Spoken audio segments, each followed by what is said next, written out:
جنہیں جو حکم اللہ تعالیٰ دیں اس کی نافرمانی نہیں کرتے، بلکہ انہیں جو حکم دیا جاتا ہے اسے بجا لاتے ہیں۔ ایک اور جگہ پر ارشاد خداوندی ہے، تم اور جن جن کی تم اللہ کے سوا عبادت کرتے ہو جہنم کا ایندھن بنو گے، تم سب اس میں جانے والے ہو۔ جہنم کی آگ انتہائی سخت گرم ہوگی، اس کے شعلے کی ایک چنگاری ایک بہت بڑے محل کے برابر ہوگی، اور ان چنگاریوں کے ٹکڑے زرد یا سیاہ رنگ کے اونٹوں کی طرح ہوں گے۔ جہنم کی آگ کی شدت کا تذکرہ کرتے ہوئے اللہ تعالیٰ نے سورہ مرسلات میں ارشاد فرمایا، اور بائیں ہاتھ والے کیا ہیں؟ بائیں ہاتھ والے وہ گرم کھولتے ہوئے پانی اور سیاہ دھوئیں کے سائے میں ہوں گے، جو نہ ٹھنڈا ہوگا نہ فرحت بخش۔ ایک اور جگہ ارشاد خداوندی ہے، اور جس کے اعمال کے وزن ہلکے ہوں گے اس کا ٹھکانہ ہاویہ ہے۔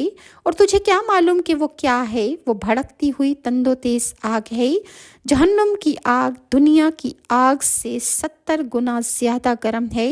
حضرت ابو ہریرہ سے روایت ہے کہ رسول اللہ صلی اللہ علیہ وآلہ وسلم نے ارشاد فرمایا، تمہاری دنیا کی آگ جہنم کی آگ کا 70واں حصہ ہے۔ انہوں نے صحابہ کرام سے عرض کیا کہ یا رسول اللہ کی قسم یہی آگ کافی تھی؟ تو آپ صلی اللہ علیہ وسلم نے ارشاد فرمایا، وہ تو دنیا کی آگ سے 70 گنا زیادہ گرم ہے، اور اس کا ہر حصہ اس آگ کے برابر گرم ہے۔ جہنم کی آگ کبھی سرد نہیں ہوگی، اگر ٹھنڈی ہونے لگے گی تو اس کو تیز کر دیا جائے گا۔ چنانچہ ارشاد خداوندی ہے، ان کفار کو ہم قیامت کے دن اوندھے منہ حشر میں لا کھڑا کریں گے، اور وہ اندھے گونگے اور بہرے ہوں گے، ان کا ٹھکانہ جہنم ہوگا۔ جب وہ جہنم کی آگ بجھنے لگے گی تو ہم ان پر اسے اور بھڑکا دیں گے۔ اللہ تعالیٰ جہنمیوں سے کہیں گے، اب تم اپنے کیے کا مزہ چکھو، ہم تمہارا عذاب بڑھاتے ہی چلے جائیں گے۔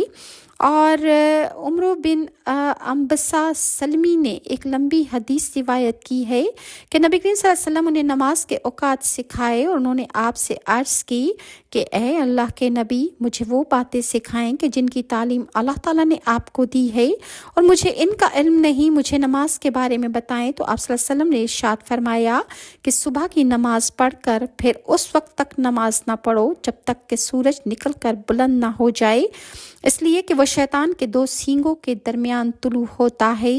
اس وقت کافر لوگ اس کو سجدہ کرتے ہیں، اور اگر تم بھی اس وقت نماز پڑھو گے تو تم ان سے مشابہت میں ہو جاؤ گے۔